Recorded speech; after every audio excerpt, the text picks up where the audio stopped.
하나님께서 오늘 우리에게 주신 말씀은 마태복음 12장 9절에서 14절까지의 말씀입니다.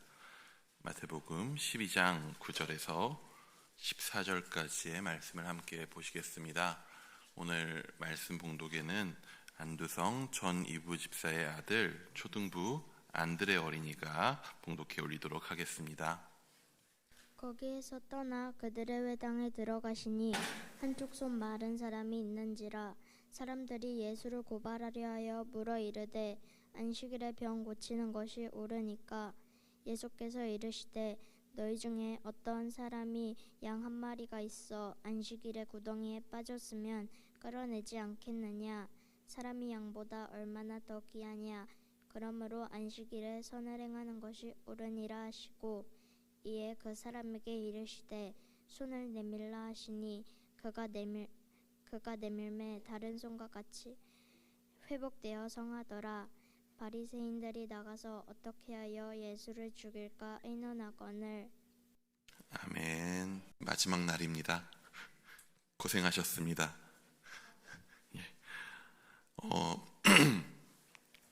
제가 그렇게 보이지는 않겠지만 저는 인형을 좋아합니다.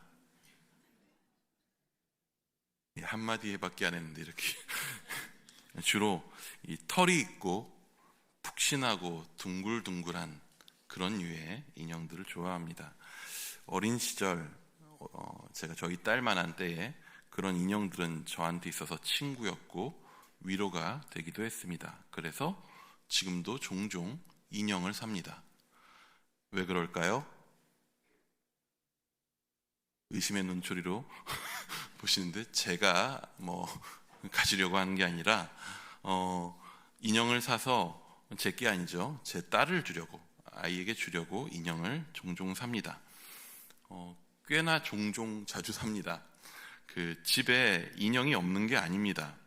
그럼에도 언젠가는 제가 팬더 인형을, 요만한 팬더 인형을 집에 하나 사갔습니다. 아내가 묻습니다. 인형 많은데 왜 또? 그래서 대답했습니다.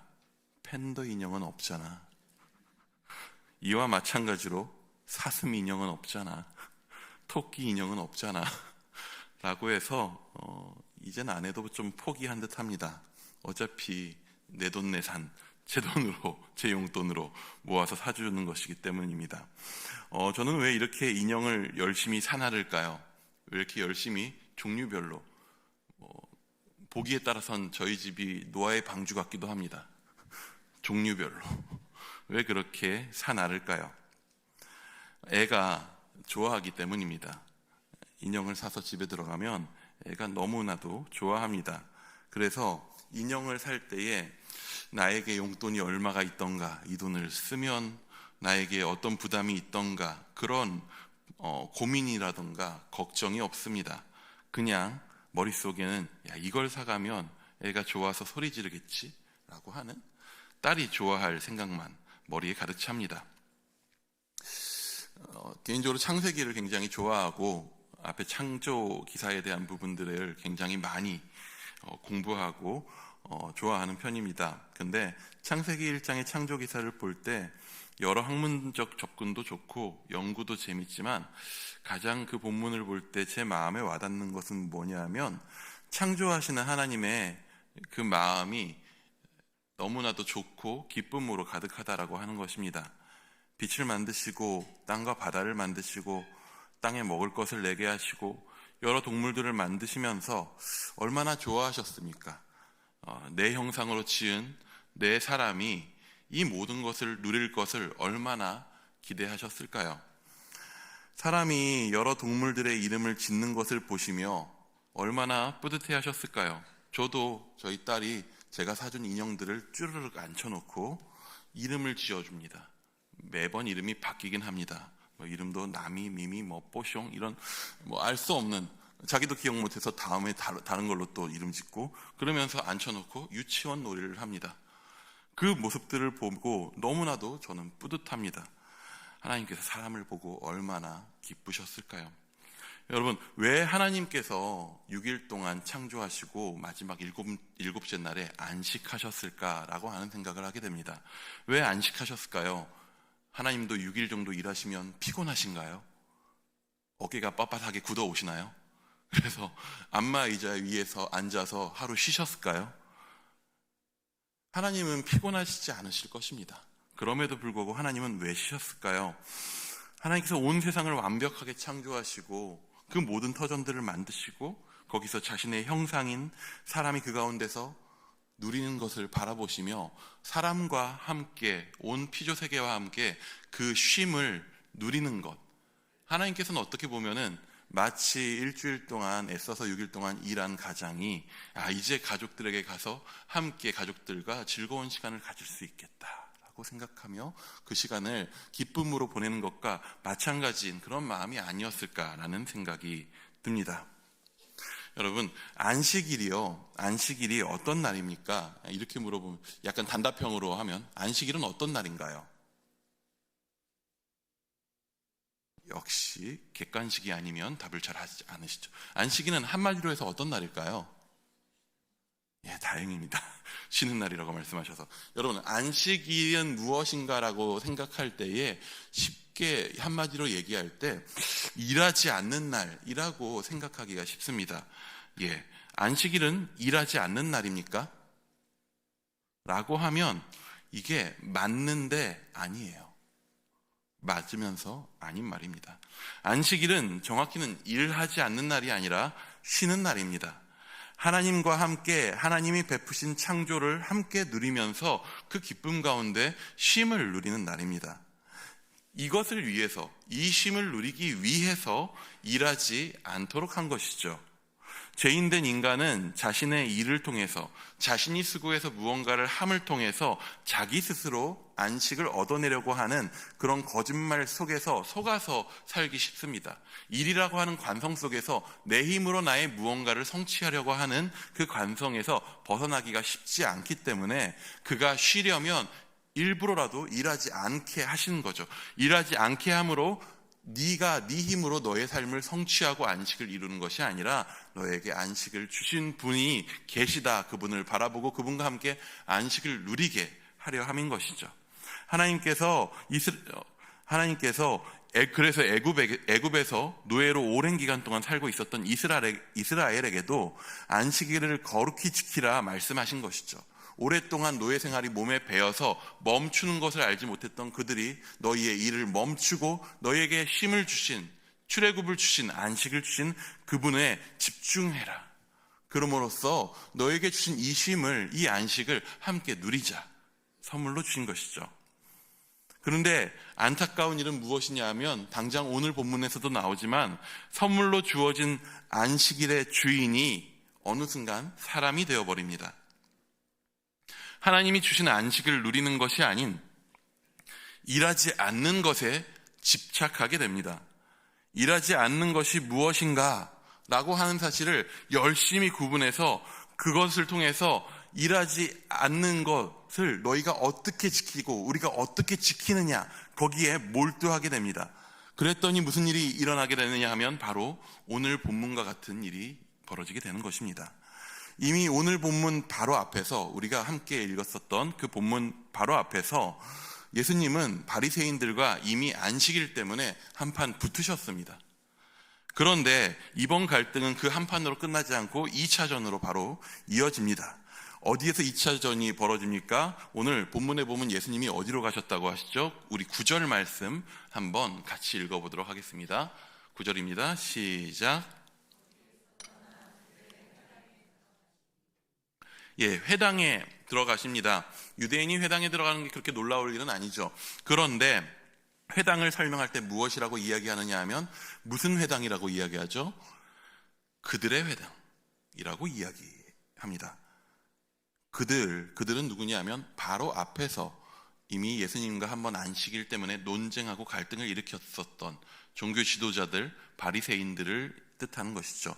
그들의 회당, 그들이 지배하고 그들의 영향력으로 가득 차 있는 그들의 본진으로 들어가게 되는 것입니다. 이미 그들과 한 차례 갈등이 있었는데 그들의 영향력이 가득한 곳으로 들어가십니다. 아마도 단순히 생각하면 일단은 그날이 안식일이었기 때문에 회당으로 들어가셨을 것입니다. 하지만 오늘 본문은 그 회당으로 향한 예수님의 발걸음의 목적지를 다른 어떤 것이 아닌 한 사람에게로 집중시킵니다. 우리 10절 말씀도 한번 같이 보도록 하겠습니다. 10절입니다. 시작. 사람들이 예수를 고발하려 하여 물어 이르되 안식일에 병 고친 것이 옳으니까. 여러분, 예수님께서 한 사람을 향하여 걸어가십니다. 예수님의 시선이 한 사람을 향합니다. 안식일에 회당에 들어와서 거기서 같이 모여서 예배 드릴 수도 있고 무언가 행사를 치를 수도 있는데 다른 어떤 것이 아니라 예수님의 시선이 한쪽 손을 쓸 수 없게 된 한 사람에게 꽂힙니다. 그 한 사람을 중심으로 해서 근데 이제 두 가지 입장으로 대립이 일어나게 되죠.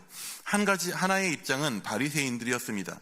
그들에게 있어서 그 한 손 마른 사람, 한 손을 쓸 수 없는 그 사람은 예수님을 시험에 빠뜨릴 도구였습니다. 자신들의 입장을 안식일에 대해서 자기들이 정해놓고 어떻게 하면 쉬는 것인가, 어떻게 하면 일을 하지 않는 것인가를 정해둔 자기들의 입장을 상대방에게 강하게 요구할 도구였습니다. 그와 반면에 예수님에게 있어서 그 한 손 마른 사람은 어떤 존재였습니까? 우리 11절에서 12절까지의 말씀을 한 번 더 같이 보도록 하겠습니다. 11, 12절입니다. 시작. 예수께서 이르시되 너희 중에 어떤 사람이 양 한 마리가 있어 구덩이에 빠졌으면 끊어내지 않겠느냐? 사람이 양보다 얼마나 더 귀하냐? 그러므로 안식일에 선을 행하는 것이 옳으니라 하시고. 여러분, 키우던 양이 구덩이에 빠집니다. 그러면 어떻게 하겠습니까? 너는 거기서 좀 쉬어라 하시겠습니까? 아닙니다. 건집니다. 왜 그렇습니까? 그 양이 내가 키우던 양이니까요. 나에게 있어서 정이 들었고 소중하고 귀하기 때문입니다. 우리가 양을 집에서 키우진 않으니까 공감이 안 될 수 있겠죠. 집에서 키우던 강아지가 같이 산책을 하다가 맨홀 구멍에 발이 빠집니다. 낑낑거리고 있습니다. 어떻게 하시겠습니까? 응원하시겠습니까? 너는 할 수 있어. 아니죠. 달려가서 그 발을 맨홀 구멍에서 빼줄 것입니다. 당연히 거기서 구하겠죠. 왜요? 나에게 있어서 정이 든 존재, 내가 사랑하는 존재이기 때문입니다. 그런데 내 아들이, 내 딸이 구덩이에 빠졌습니다. 하수구에 빠졌습니다. 무슨 수를 써서라도 거기에서 구출하려고 할 것입니다. 예수님은 지금 그렇게 말씀하고 계시는 것입니다.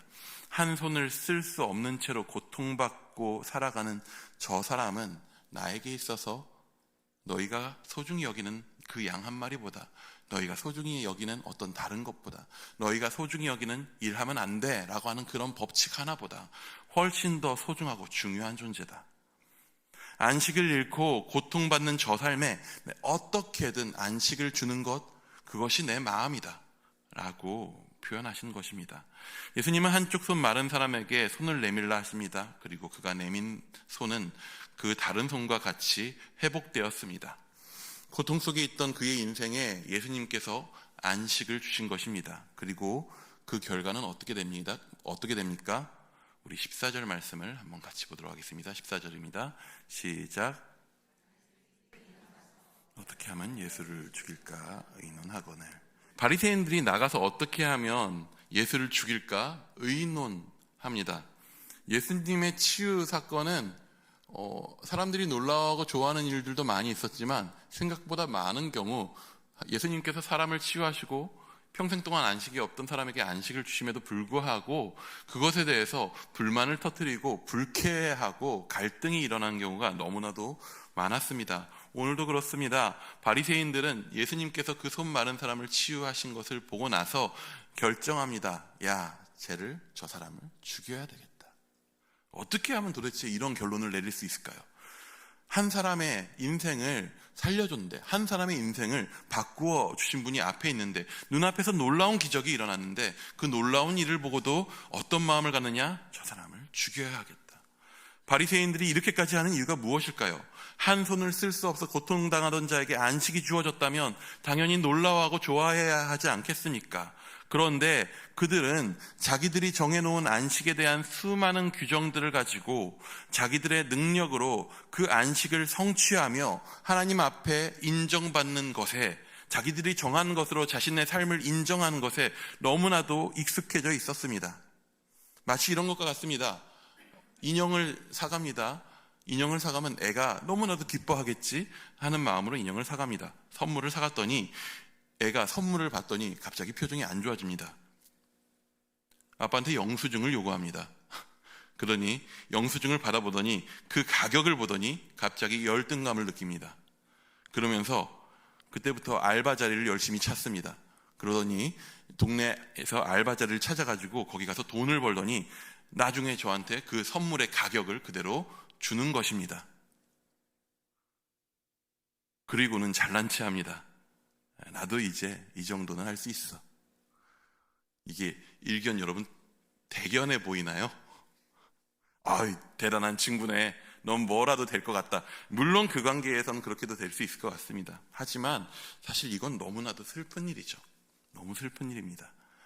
내가 이 아이에게 선물을 하고 싶었고 이 아이와 함께 기뻐하기 원하여서 나에게 있는 것을 내어주어서 이 아이에게 주었는데 이 아이는 그것을 선물로서 받지 못하고 그것을 값을 자기가 치러냄으로써 자기가 아빠는 더 이상 굳이 필요하지 않은 존재임을 드러내는 것이죠. 하나님은 온 세상 모든 것을 사람에게 주셨습니다. 그것을 누리게 하셨습니다. 그것을 누림으로써 참된 안식 가운데 사람이 살아갈 수 있도록 하셨습니다. 그런데 사람은 하나님이 주신 안식을 누리는 대신에 자기가 하나님이 되려고 했습니다. 자기의 능력으로 높임받고 싶었고 자기의 능력으로 인정받고 싶었습니다. 이를 위해서 사람은 어떤 선택까지 하냐 하면 하나님도 배신하고 버리게 됩니다. 선악과를 취하게 되죠. 그렇게 안식을 잃어버린 사람들을 위해서 하나님은 어떻게 하시냐? 아니야, 너 그렇게 하면 안 돼. 너가 그렇게 살아가는 것은 너가 기쁨을 잃어버리는 거야. 너는 내가 준 안식을 잃어버리게 되는 거야. 너는 결코 너의 힘으로 안식을 찾지 못하는 상황 가운데서 괴롭게 될 뿐이야 라고 말씀하시면서 그것을 깨닫지 못하는 사람들에게 계속적으로 찾아오십니다. 계속 찾아오셔서 자신을 드러내십니다. 자신이 어쩐 존재인지 말씀해 주십니다. 내가 너의 아버지다. 내가 너의 창조주다. 내가 이 세상 모든 것을 너에게 준 내가 너의 하나님이다. 오랜 세월 애굽의 노예로 살아가고 있었던 이스라엘에게 하나님 찾아오십니다. 오직 하나님의 능력으로 그들을 자유케 하셨습니다. 구원은, 그들의 출애굽은 완벽한 선물이 아니겠습니까? 그리고 그들에게 쉼을 주시고 안식의 날을 주셨습니다. 그런데 어떻습니까? 그렇게 안식의 날을 선물로 받은 이스라엘, 그 후에 오늘 바리새인들은 어떻습니까? 다시 자기들이 그 안식일의 주인이 됩니다. 자기들이 정한 기준으로 자기들은 의로운 척하면서 정작 손 마른 자, 평생 동안 안식 없이 살았었던 그 사람이 안식을 얻게 되었을 때에는 불쾌해합니다. 그들에게 안식을 준 예수님을 죽이려고 합니다. 예수님은 앞에서 말씀하셨습니다. 오늘 본문 앞에서 예수님이 이렇게 말씀하십니다. 나는 너희의 제사를 원치 않는다. 나는 자비를 원한다. 내가 안식일의 주인이다. 나는 너에게 진정한 안식을 주기 원한다. 바리새인들은 자기들이 안식일의 주인이 되고자 하는 그 마음을 끝까지 품었고 안식일의 주인 노릇을 계속하고 싶었고 그래서 안식을 베푸시는 진정한 안식의 주인 되신 그 예수님을 죽이고자 합니다. 그리고 참된 안식일의 주인이신 예수님은 손 마른 자의 손을 고쳐주는 행동이 우리가 또 봐왔었던 38년 된 병자를 안식일에 일으키셨던 그 행동이 평생 동안을 맹인으로 살았었던 그 안식 없었던 이의 눈을 뜨게 하는 그 행동이 안식의 날에 안식을 누리지 못하고 살아가는 이들에게 안식을 주는 그 행동이, 그 일들이 결국 자신을 죽음으로 몰아갈 것을 알고도 예수님은 그것을 멈추지 않으십니다. 결국 예수님은 모든 이들에게 안식을 주시기 위해 자신을 제물로 내어주십니다. 너희는 떠났지만, 너희는 실패했지만, 너희는 배신했지만 그럼에도 여전히 하나님 아버지는 너희를 원하시고 여전히 너희를 사랑하시고 여전히 너희와 함께하기 원하신다라고 하는 것을 자신을 내어드림으로써 우리에게 보여주신 것입니다. 여러분, 이 예수님을 만나셨습니까? 수고하고 무거운 짐진 자들아 다 내게로 나아오라. 내가 너희를 쉬게 하리라. 그렇게 말씀하신 그 예수님을 만나셨습니까? 나는 선한 목자라. 선한 목자는 양들을 위하여 목숨을 버린다. 그 말씀을 하시며 자신의 목숨을 내어주신 그분을 여러분 믿으십니까? 예수님은 이미 우리에게 안식을 주셨습니다. 그러므로 너의 힘으로 너를 증명하라 라고 끊임없이 이야기하는 그 세상의 목소리에 너의 힘으로 너의 안식을 성취하라 라고 하는 그런 우리를 무너뜨리는 그 소리에 그 무거운 짐들을 우리가 내려놓기 원합니다. 이미 이 땅에 오셔서 죽기까지 우리를 사랑하신 그 사랑 안에서 우리가 안식을 누리기 원합니다. 다시 오셔서 완전한 안식을 이루실 그 소망 가운데 우리가 살아갈 수 있기 원합니다. 이 대림절이, 이 성탄이 그래서 우리에게 참된 안식을 누리며 그래서 주님과 함께 넉넉하게 기뻐하며 주님을 기억하는 그런 시간이 될 수 있기를 축복합니다. 우리 한번 옆에 있는 사람들에게 이렇게 인사했으면 좋겠습니다. 우리 성탄을 기뻐합시다.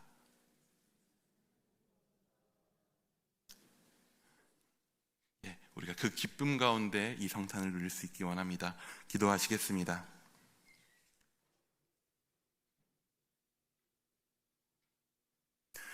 주님, 우리가 예수님 만났음에도 불구하고 너무나도 안식 없는 자처럼 그렇게 살아갑니다.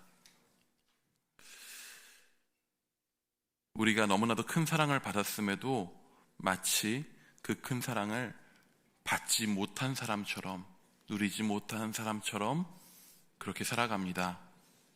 주님, 이 대림절, 이 성탄에 주여 아무것도 없이 넘어진, 안식 없이 죽어가는 우리를 위하여서 자신의 아들을 내어주어 우리에게 안식을 선물하신 그 하나님 아버지의 사랑이 우리에게 있으며 그 하나님 아버지가 주시는 그 안식이 우리에게 있음을 기억하게 하여 주시옵소서. 영원한 안식에 이르기까지 우리를 안전하게 지키시며 그 안식 가운데 주와 함께 동행하게 하심을 우리가 보게 하여 주시옵소서. 그래서 우리가 그 안식 가운데 기쁨으로 주와 동행하며 오늘을 살아가게 하여 주시옵소서. 주님 함께 하여 주신 줄 믿사오며 살아계신 예수님의 이름으로 기도드립니다. 아멘.